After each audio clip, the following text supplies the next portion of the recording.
ছোটোবেলায় ঈদ আসলে ঈদ নিয়ে এত বেশি এক্সাইটেড হয়ে যেতাম। ঈদে কেমন ড্রেস পরবো, কীভাবে সাজবো, কীভাবে মেহেদি দিব, আমার মেহেদির ডিজাইনটা বেস্ট হওয়া চাই। রোজার প্রথম দিকেই ড্রেস কেনা হয়ে যেত। তারপর ড্রেসটাকে লুকিয়ে রাখতাম যেন কেউ দেখতে না পায়, কারণ ভাবতাম কেউ ড্রেস দেখলে আমার ঈদ পুরনো হয়ে যাবে, তাই ড্রেসটাকে লুকিয়ে রাখতাম। তারপর শুরু হয়ে যেত মেহেদি দেওয়ার প্যারা। মেহেদিটা বেস্ট হতে হবে, কারণ সবার হাতে চাইতে আমার হাতটা সুন্দর দেখাতে হবে, মেহেদির ডিজাইনটা। তো এটা নিয়ে ভীষণ ব্যস্ত হয়ে যেতাম।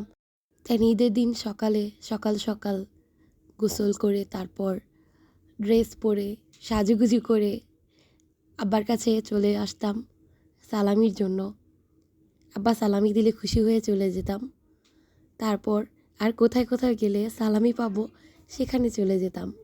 সালামির যে টাকাটা পেতাম সেটা আম্মুর কাছে জমিয়ে রাখতাম, যে এটা পরে কিছু করা যাবে, এটা দিয়ে নিজের সময় সুযোগ বুঝে নিজের একটা পছন্দের কিছু কেনা যাবে। ছোটোবেলার ঈদটা আসলেই মজার ছিল। বড় হওয়ার পর সেই এক্সাইটমেন্ট কোথাও যেন হারিয়ে গেল। সময়ের সাথে সাথে সব কিছুই কেমন পরিবর্তন হয়ে গেছে। প্রতিদিন রিয়েলাইজ করি ছোটোবেলাটা আসলেই সুন্দর ছিল।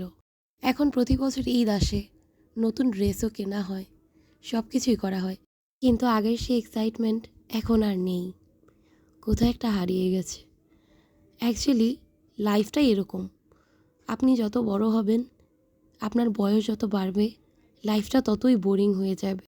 আপনার চেনা শহরটাই অচেনা হয়ে যাবে, চেনা মানুষগুলো অচেনা মনে হবে, সময়টাই আপনার বিপরীতমুখী হয়ে যাবে। এটাই লাইফ। বেশ কয়েক মাস হয়েছে আমার আব্বা মারা গেছেন। আব্বা মারা যাওয়ার পর থেকে অনেক কিছু রিয়েলাইজ করেছি। বাবা মা আসলে লাইফে কতটা ইম্পর্ট্যান্ট। বাবা মা না থাকলে তার অভাবটা অনুভব করা যায়, থাকলে কিন্তু মনে হয় না। আমার মনে হয় আমার মতো অনেকেই এই বিষয়টা রিয়েলাইজ করেছেন একটা না একটা সময়। আমরা মানুষ কখনোই সময় থাকতে সময়ের মূল্য দিতে জানি না, কিন্তু সময় চলে গেলে তখন মনে হয় যে না, এই সময়টাকে আমার কাজে লাগানোর প্রয়োজন ছিল। যাই হোক, জীবন তার নিজ গতিতে চলবেই, তাকে কখনো আটকে রাখা সম্ভব না। বাট আমার মতো অনেকেই আছেন যারা তার ছোটোবেলাটাকে অনেক মিস করেন।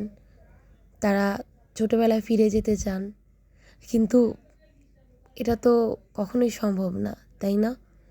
কারণ বড় হয়ে যাওয়ার পর ছোটোবেলায় আর কখনোই ফিরে যাওয়া যায় না। জীবনটা কোনো একটা মুহূর্তে এসে অনেক কঠিন হয়ে যায়, তখন চাইলেও আর জীবনটাকে সহজ করা যায় না। জীবনটাই জটিল, কি করার আছে। এই জটিলতা থেকে আমার মনে হয় না মৃত্যুর আগ পর্যন্ত মানুষ বের হতে পারে। তারপরও মানুষ থেমে থাকে না, সব জটিলতা বাদ দিয়েই জীবনযাপন করে চলেছেন।